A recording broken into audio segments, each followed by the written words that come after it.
Arvoisat kutsuvieraat, tervetuloa Suurpellon Lukusolmun eritasoliittymän avajaisiin. Ärade festpublik, välkommen till Trafikplats Lukunotens öppningsceremoni. Lukusormen rakentaminen käynnistyi 2 vuotta sitten 7-vartisen lapion, riuskojen lapioijien hyvällä yhteistyöllä ja valmistuu nyt kesäkuussa sovitun aikataulun mukaisesti.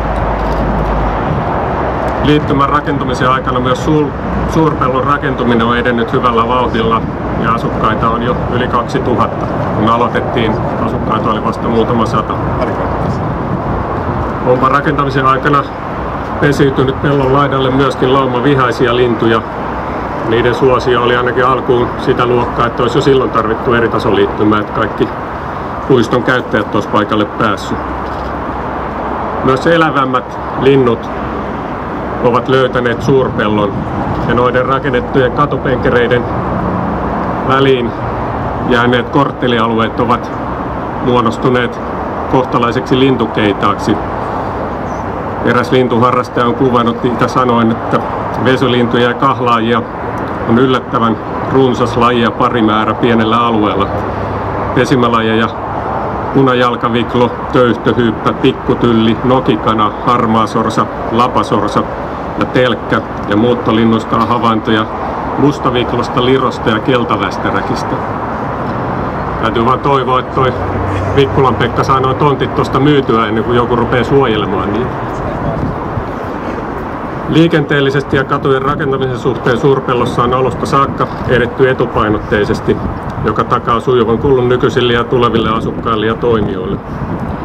Uusi liittymä tulee myös parantamaan Suurpellon joukkoliikenneyhteyksiä ja jo tänään liittymän kautta alkaa kulkemaan Kehä 2 bussilinjat 35 ja 109N ja syysaikataulujen myötä uusi seutulinja 543 tulee kulkemaan liittymän kautta. Espoo siis koittaa omalta osaltaan ottaa talouden elvyttämisen tosissaan. Työn ilo on yksi tärkeä asia, joka tekee työstä tekemisen arvoista. Ainakin itselleni tuo ilo konkretisoituu, kun saamme jotakin valmiiksi. Iloa lisää, kun tuo valmiiksi saaminen on edellyttänyt hyvää yhteistyötä. Haluankin omasta puolestani kiittää hyvästä yhteistyöstä tienpitäjän edustajia Liikennevirastosta ja Uudenmaan ELY-keskuksesta, suunnittelijoita Finnmap Infrasta ja Ramper Finlandista, urakoitsija EM Pekkistä sekä suunnitteluttamista ja rakennuttamista hoitanutta Espoon teknisen keskuksen väkeä. Kiitos. Tack.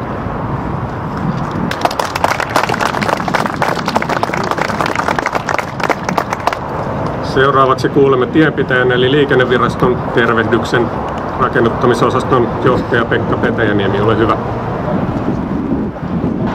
Arvoisa juhlayleisö, on tietysti hienoa tulla valtion edustajana puhumaan hankkeeseen, johon valtion ei ole tarvinnut laittaa euroakaan kiinni, ainoastaan hyvää tahtoa, mutta tuossahan juuri Harri kertoi, että sillä hyvällä tahdolla on yhteistyön kannalta varsin paljon merkitystä, joten ehkä se on edesauttanut kuitenkin tämän hankkeen läpimenoa.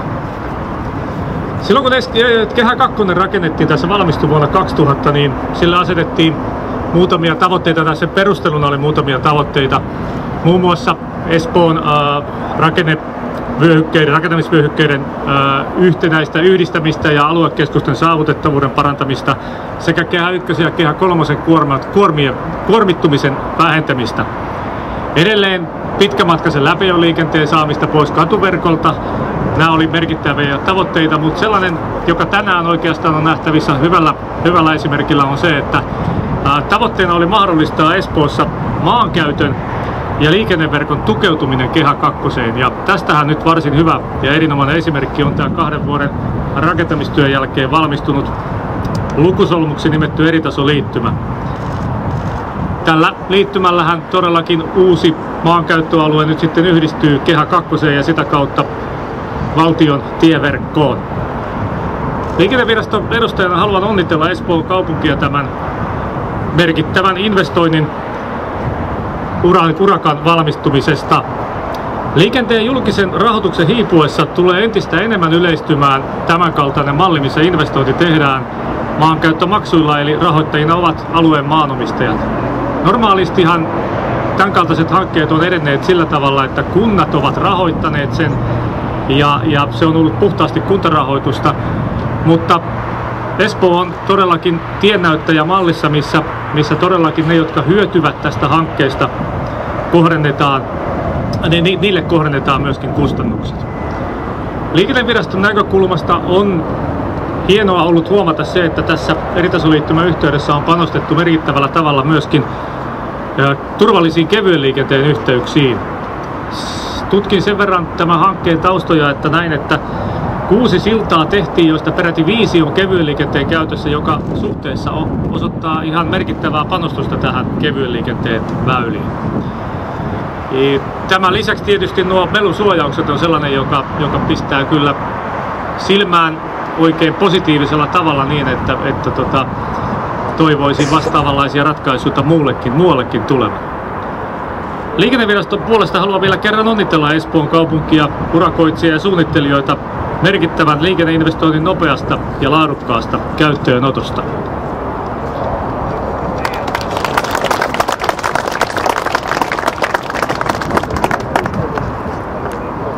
Seuraavaksi puheenvuoro kaupunginjohtaja Jukka Mäkelälle. Ole hyvä.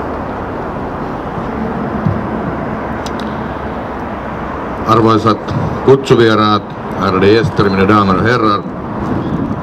Aluksi haluaisin kiittää teknistä keskusta, liikennevirastoa hyvästä yhteistyöstä, vaikka resursseja ei sieltä saatukaan. Itse tulkitsen sitä sillä tavalla, että varmasti ne resurssit säästettiin siihen länsimetron jatko-osaan ja siihen me kyllä tarvitaan vähän sitä valtion tukea. Mutta hyvä, että ne on varattu siihen. Ja sitten haluaisin kiittää myöskin maanrakennusliike Pekkistä. Musta on hienoa, että on upea silta ja se on syntynyt vielä aikataulussa. Haluan kiittää hyvästä yhteistyöstä ja tuossa johtaja Pekkisen kanssa jo todettiin, että kun Tapiolasta ollaan molemmat kotoisin tai tapiolalaisia, niin kyllä tätä suurpeltoa kelpaa katsella, että tähän tulee uuden ajan Tapiola, asuinympäristö, hienon lähiluonnon yhteyteen, eli Suurpellon välitön kosketus keskuspuistoon on tosi merkittävää. Monesti kuulee, tai ainakin minulle kerrotaan, että eteneekö se Suurpelto laisinkaan, ja ehkä vähän ivaa on niissä puheenvuoroissa. Kaikkia niitä, jotka sen kommentin sanoo, niin yhdistää se, että he ei ole käynyt Suurpellossa. Ne, jotka täällä on käynyt, niin näkee, että melkein joka kuukausi tähän on syntynyt uusia taloja ja niin kuin mainittiin, niin jo yli 2000 asukasta on paikalla ja mä oon ihan varma, että tämä uusi silta tulee hyvällä tavalla johdattaa tänne väkeä. Että ne, jotka epäilee tämän Suurpellon rakentumista, niin olisi hyvä tulla katsomaan sitä paikan päällä. Tämä hyvällä tavalla Suurpelto kuvaa myöskin sitä, että Espoo kasvaa. Viime vuonna Espooseen tuli noin 4300 uutta asukasta ja tämä kasvu tulee jatkumaan. On ennakoitu, että vuonna 2050 itsenäisessä Espoossa asuu yli 400 000 asukasta ja se tarkoittaa sitä, että näitä asuinalueita pitää rakentaa. Monesti kuulee myöskin sen, että eihän se Espoo ole oikea kaupunki, kun sillä ei ole yhtä keskustaa. Mä itse arvioisin niin, että se 5 kaupunkikeskuksen varaan rakentuva Espoo on aivan erinomainen verkostomainen malli. Itse pitäisin sitä, että jos Espoo rakentuisi osana tätä Etelä-Suomen työssäkäyntialuetta 1 keskuksen mallille, niin se vasta hassunkurinen olisi.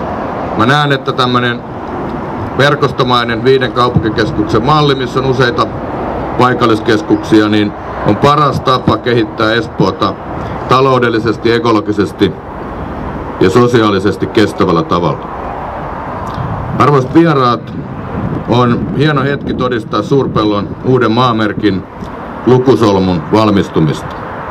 Uusi eritasoliittymä on Suurpellon pääsisäänkäynti ja yhdistää alueen liikenteen Kehä kakkoseen. Liittymä on yksi näkyvimmistä ja suurimmista Espoon infrastruktuurialan urakoista. Urakka sisältää liittymärampit, siltoja, kevyen liikenteen väyliä ja meluvalleja. Suurpellon jäteterminaali jää eritasoliittymän silmukan sisäpuolelle. Liittymän merkitys Suurpellolle on suuri.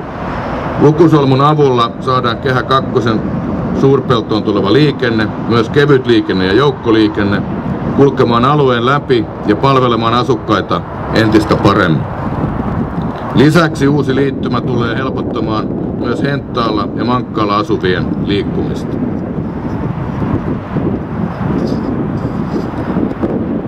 Suurpelto rakentuu vauhdilla. Viime viikolla Espoon kaupunki ja SRV allekirjoittivat Opimäki-hankkeen urakkasopimuksen. Opimäen kampusalueen rakentaminen Suurpeltoon käynnistyy heinäkuussa ja se valmistuu keväällä 2015. Koululaiset pääsevät uuteen kouluun syyslukukauden alusta 2015. Opimäkeen rakennetaan tilat kansainväliselle koululle ja suomenkieliselle peruskoululle, varhaiskasvatuksen tilat sekä liikuntahalli. Lisäksi Opimäkeen rakennetaan tiloja kirjastolle, työväenopistolle ja nuorisotoimelle. Rakennus- ja ulkotilat toimivat tutkivan oppimisen kohteina ja välineinä.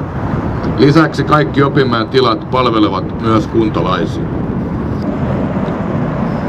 Suurpellosta on muodostumassa uusi innovatiivinen asuin-, koulutus- ja yritysympäristö. 325 hehtaarin alue on laaja kansainvälisessäkin mittakaavassa. Näin ison alueen rakentaminen kestää vielä pitkään, arviolta 10-15 vuotta. Siinä ajassa on mahdollista toteuttaa useita uusia innovaatioita ja hyödyntää ekologisen rakentamisen uusinta tekniikkaa.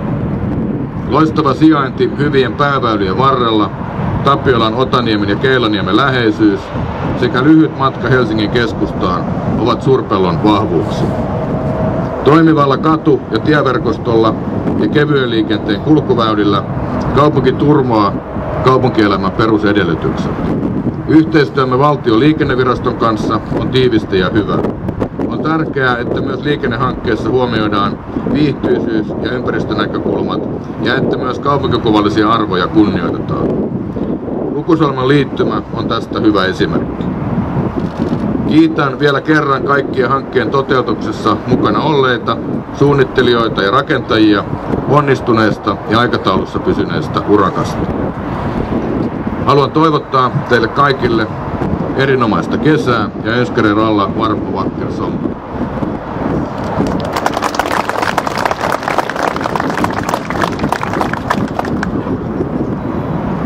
Maanrakennusliike EM Pekkinen Oyn puheenvuoro. Taho Pekkinen, ole hyvä. No niin, arvoisa juhlaväki.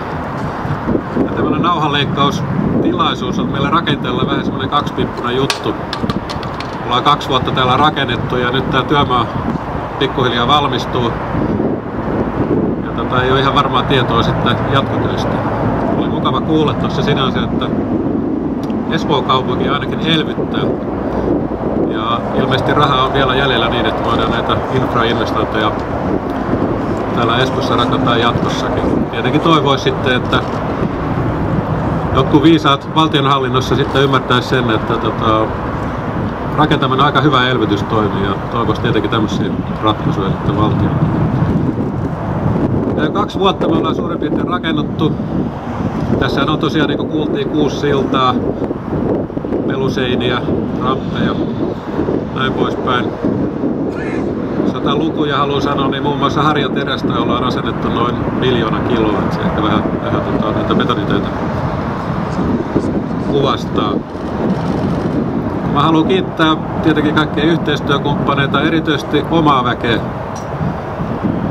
Mä sanoisin, että meidän porukka on erittäin hyvin selviytynyt tästä haastavasta urakasta. Pari nimeä pitää mainita. Kyösti Kontio, varmaan tuolla taka-alalla jossain myhällä, on ollut vastaavana mestarina tässä. Kyöstillähän tää taitaa olla 3. merkittävä Espoon infrakohde. Oliko se niin, että on suurimpia, mitä Espoo on yksittäiskohtana sitten rakentanut? Partasen Timo toimi meillä työpäällikkönä. On varmaan monta unetonta yötä tässä urakan aikana viettänyt. Erityisesti kiitokset kaupungin organisaatiolle. Ehkä tätä hankkeen pituutta kuvaa sekin, että muistaakseni kaupungin insinööreistä taitaa olla 3. nyt tällä hetkellä virassa tämän urakan aikana. Mutta kaikkien kanssa on yhteistyö toiminut oikein hyvin. Ja sitten pari valjakko, Korhonen ja Hännikäinen, niin meillä on ollut erittäin hyvät suhteet koko ajan.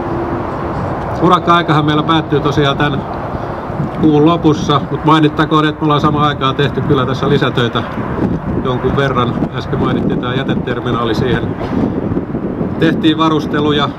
1 lenkkipuisto on tehty, 1 koirapuisto. Ja lisäksi tästä Opimäestä oli äsken puhetta, niin meillähän on 2 urakkaa käynnissä sielläkin samanaikaisesti. Toivotaan, että tämä silta toimii tässä seuraavat, en tiedä, suunnittelijat tietää paremmin, 50-100 vuotta. Ja kiitän tietenkin myös suunnittelupuolta tästä oikein mukavasta yhteistyöstä. Oikein hyvää kesää ja juhannusta kaikille.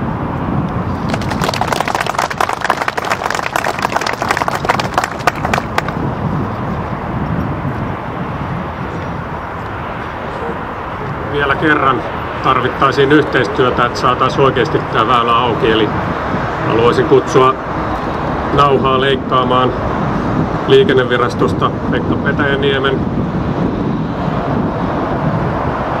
kaupunginhallituksen puheenjohtaja Ari Kontaksen, teknisen lautakunnan puheenjohtajan Simo Grönroosin, kaupunginjohtaja Jukka Mäkelän, teknisen toiminjohtaja Olavi Loukon, Suurpellon projektinjohtaja Pekka Vikkulan, Pekkiseltä toimitusjohtaja Tahvo Pekkisen, työpäällikkö Timo Partasen sekä Kyösti Kontion, teknisessä keskuksesta kohteen suunnitteluttamisesta vastanneen katuinsinööri Salla Hännisen ja rakennuttamisesta vastanneen hankepäällikkö Ilpo Korhosen.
No niin, tänne päin kaikki.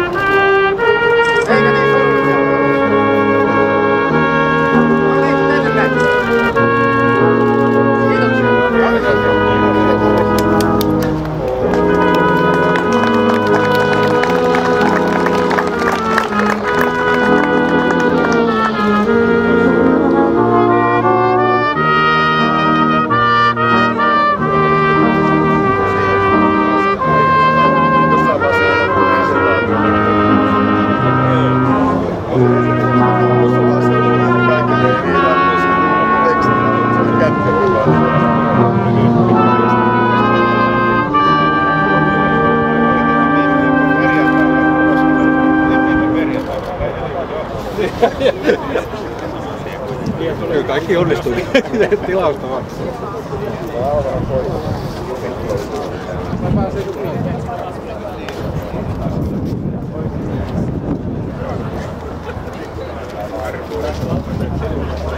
Otetaan